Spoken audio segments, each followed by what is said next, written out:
Hustle stars Adam Sandler as a basketball scout who discovers a phenomenal streetball player while in Spain and sees the prospect as his opportunity to get back into the NBA. This is directed by Jeremiah Zagar and it hit Netflix earlier in June, with Sandler's own Happy Madison producing it in a rare, serious film from them, as they generally stick to goofier comedies. But this was certainly a welcome turn from them, and I hope we get to see more films in this vein from them. Now, in terms of structure, it generally follows a lot of the same beats we're used to in sports movies. Our protagonist is this everyman type of character. The main athlete is viewed as some sort of scrappy underdog. They have to undergo a series of challenges that prevents them from truly reaching their potential, and they have to deal with so many people not believing in them. It's all the usual stuff. Here, the main adversary is Ben Foster, who takes over the Philadelphia 76ers after his father, played by an always nice to see Robert Duvall, passes away. Now, Duvall's character liked Sandler and saw his potential, while Foster always got into arguments with him, and he demotes him from a coach to a scout, which sets off the film's events. And throughout this, Sandler, along with his recruit, played by actual NBA athlete Juanjo Hernan-Gomez, have to, no pun intended, jump through hoops in order to prove themselves to the mostly dismissive and condescending Foster. Now, if you're looking for something that does something new with this genre, at least in terms of pure structure, then unfortunately you'll have to look somewhere else. And generally, I'm not the biggest fan of sports movies, so I figured I'd be pretty indifferent towards this. But despite this playing into numerous tropes of the genre that are hard to ignore, I actually quite enjoy this. There's definitely a charm to it, and that's especially due to the performances. While I understand why Adam Sandler tends to lean towards silly comedies where he gets to goof off with his friends more often, I do wish he took on more projects like this, because he has such a natural likability to him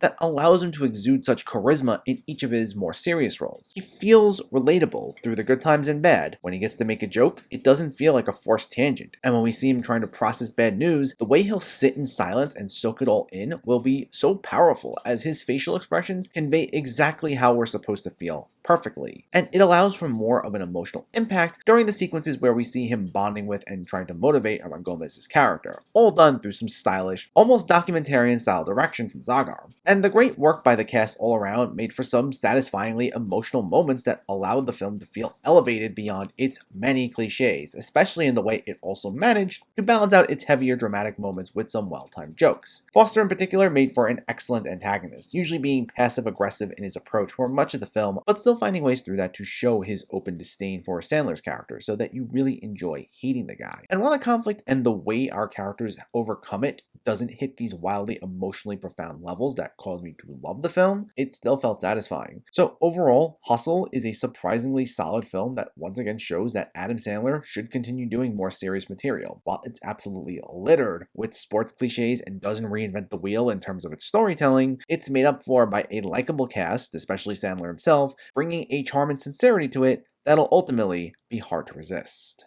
Hustle gets a 7 out of 10. So let me know, did you see Hustle, or are you planning to see it, and what were your thoughts? Is it one of your new favorite Adam Sandler movies, and do you want to see him take on more serious roles? Let me know in the comments below so we can discuss. Also, if you enjoyed this video, please give it a like and share it, and for more movie reviews and film discussion, please make sure to hit that subscribe button to stay updated. Thanks for watching everyone, and keep having fun with film.